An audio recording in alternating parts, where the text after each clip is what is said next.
Bonjour, aujourd'hui notre histoire est Le Petit Mousse.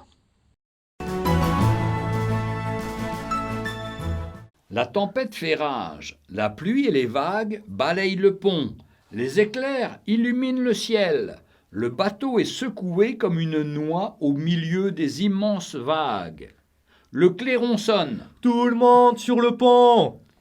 Il faut monter aux humiers, ces grandes voiles carrées qui garnissent le mât. Le travail allait être difficile. On débute par une rasade de genièvre. Les hommes, en file indienne, passent devant le distributeur. Chacun avale son grog.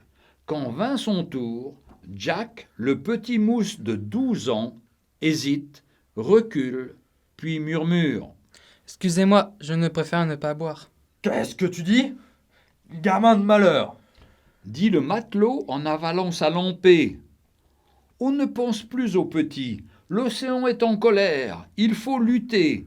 Mais, en rentrant à l'écoutille, le distributeur d'alcool s'écrie. Capitaine, voici quelqu'un qui rechigne à la distribution. Ton nom?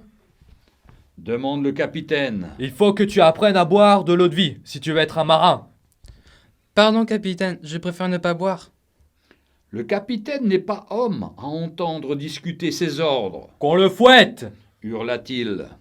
Le fouet siffle dans l'air et zèbre le dos du petit. À chaque coup, les larmes coulent de ses yeux bleu ciel. Et maintenant, bois-tu? Oui ou non?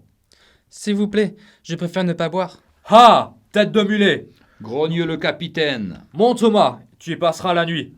L'obscurité était lugubre. Le pauvre petit escalada les cordages et subit toute la nuit le balancement formidable du navire. Le lendemain, on l'appela, pas de réponse. On grimpa le chercher, son petit corps était accroché au mât. On le descendit à moitié gelé et l'on frotta ses membres jusqu'à ce qu'il ait repris connaissance. À présent, bois cela. S'il vous plaît, capitaine. Tonnerre, je ne permets pas qu'on me résiste. L'enfant prit courage et expliqua. Nous étions heureux autrefois. Mon père se mit à boire. Il n'y eut plus d'argent. Il fallait vendre la maison. Ma mère, le cœur brisé, me fit jurer de ne jamais boire d'alcool. Dois-je manquer à ma promesse?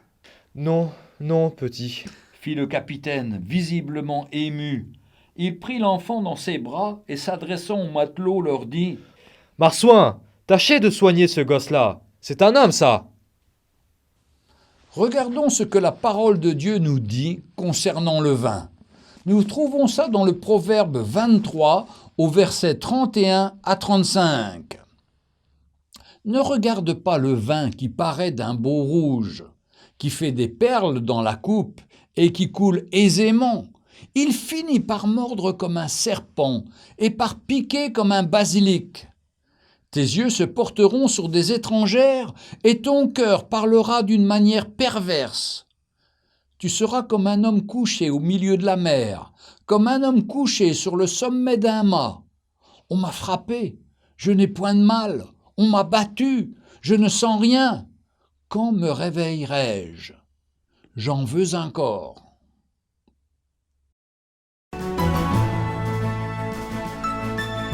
Retrouvez Un jour une histoire sur www.365histoire.com.